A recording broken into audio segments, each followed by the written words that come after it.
You're tuned to Radio Kidnappers, voice of Hawkesbury. This is the programme called The Wonderful World of Wardini Books. And it's my pleasure, as always, to have sitting opposite me the wonderful Lou from Wardini Books in Havelock North. How you going, Lou? I'm very well, Ken. How are you? Oh, I'm pretty good, but you'll be worn to a frazzle soon because the silly season's on us. There's a bit of frazzling going on. Yeah, we're trying to manage frazzle in the two shops at the moment. It's all good, isn't it? Wine down at the end of the day, a glass of orange juice. Yeah. It's quite exciting. It's quite an exciting time of year. Well, yeah, I bet it is. Are you open extended hours over this silly season, over December? No, I think that's quite enough, really. Oh, We're yeah, open 7 days. Yeah, till 5:30 every day, so that's can't get enough, much more than that. Yeah, apart from the weekends. Yeah. And of course, people can still buy from your place online. They can, and they are. That's another thing. So Yeah. that's another thing we have to check every morning. Who wants books today? Yeah, good on you. I love it. It's good. Yeah, I love people. I love rich people. I love people who have got rich. I'm not rich, but I love people who've made it to the top. We're rich in many ways, though. Yes, aren't we? we are. Yes, there are different ways to be rich. Yes, there is. Count your blessings. We were just saying that before we came to air. Yes. Marvellous Marvin. Yes, and we'll count our chooks in this one. Count our chickens when they're hatching. So this is Nadia Lim's picture book. The famous chef. The famous chef Nadia. She's been in our shop. Oh, has she? Quite sweet, because nice. Kat and I were behind the counter going, is that Nadia Lim? Is it? Should we say something? Should we get a side box? Should we harass the famous person? So this is inspired by a true story, and the pictures are by Fifi Colston, who's done a lot of New Zealand picture books and is an author in her own right. And all the author proceeds go to charities Hoo Ha and Garden to Table. Great. So Hoo Ha is helping you help animals. And so that I really like that. And what we start with is the real life story in pictures over a double spread of Marvin being hatched. So he is he was an egg that was abandoned, I think, by his daft Chucky mother. Yeah. And Nadia and her family incubated him and hatched him. Look at that. And so there he is. What a great story. It's a lovely story. And then we go on to the actual picture book, which is a rhyming picture book. The hens had laid some pretty eggs, but if the truth be told, then they forgot to sit on them, and those eggs are getting cold. So that's what Mama does. Mama Nadia goes and incubates them. And then we see right from tap, tap, tap. There's a name for that, isn't there, when you can hear the tapping from the inside? Yes. It's in one of Sophie Sears's books, and I can't remember what. We'll have to look it up now. It's got a really beautiful name for it, where you hear them first tapping. Those are great drawings, aren't they? They're just beautiful, and there he is. Look at him, he's all floofy and cute. He's a bit floofier and cuter than an actual firstborn chick. They floof up pretty quickly, though. Marvin is a handsome boy, bright-eyed with a tickly tum, a bundle of sooty feathers, and a fluffy white... Yes, bum. You have to have the word bum in there, don't you, really? People love those sort of words. They laugh at them, don't they? Yeah. But then it is all the mischief that Marvin gets up to. He's an adventurous boy. He hides among the seedlings, and his favourite is bok choy. I love that. And nicks the kids' pancakes and all sorts of things. And then there are more real-life pictures at the back of Marvin as an older chook.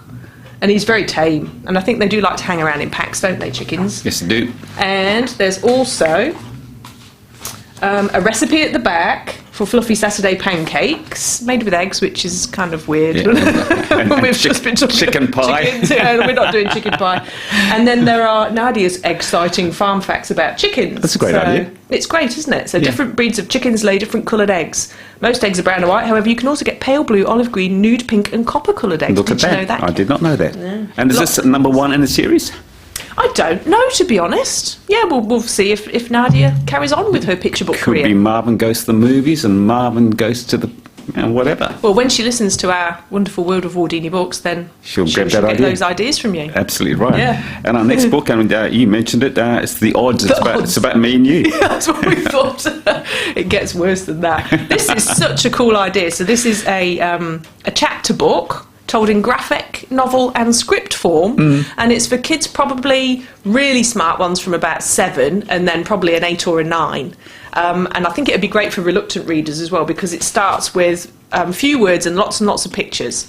So this is about Kip, and she's a little girl that lives, it looks like somewhere like New York to Doesn't me. it? Big city. I would like to think that we're in New York. That's where my mind went. And everybody's waking up in New York, and Kip wakes up, and there are all these things at the end of her bed. All these characters that have come. She thinks she's dreaming because they're all things from cartoons, or her dad's cartoons that he draws, like graphic novels himself, or there's a character from a game she plays on her phone, and stuff like that. And they look at each other and everybody goes, ah! And I'm like, what? And they spend a few pages having this existential dread of like a Matrix moment of like, is this a dream? How do we know it's a dream? How do we not know it's a dream? And she identifies who they all are. And there's, I'm not a character, I'm a knight of the round table, says the fluffy little rabbit with the saucepan on his head.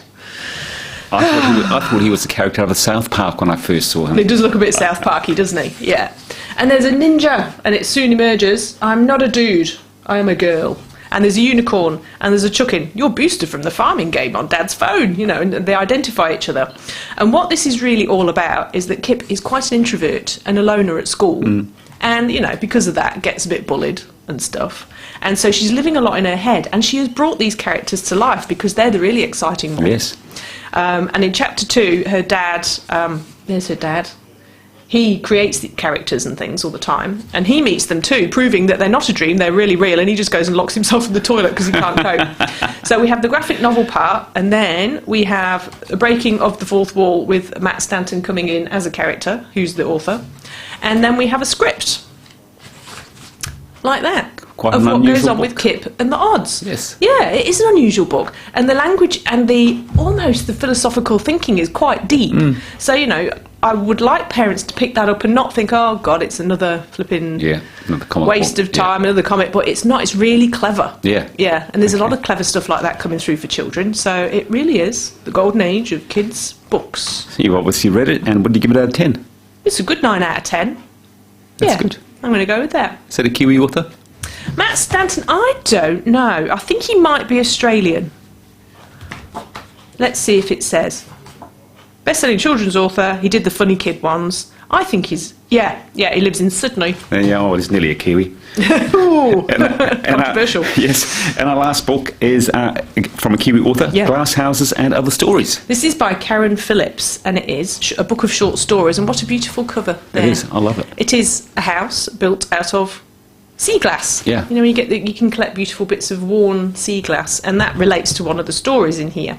So these are stories relating to stuff that happens in most families, and they are mostly things that have happened to families in later life. So there are grandparents in here. There's a story about a set of grandparents they live in Auckland, but their son lives in Australia.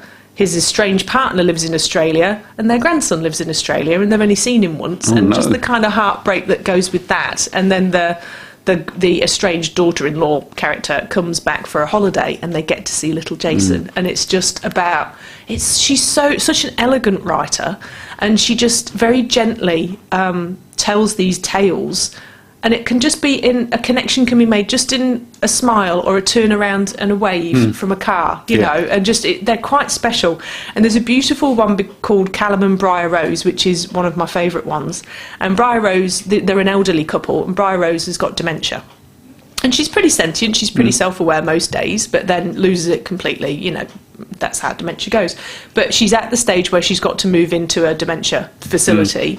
And he's got to label her clothes, and her name is Briar Rose Stevenson. And there's just this very poignant moment about how do I get that all on the on the label? Do I put B Stevenson? But her name's Briar Rose, you know. And it's just the little poignant things in life that have to be done.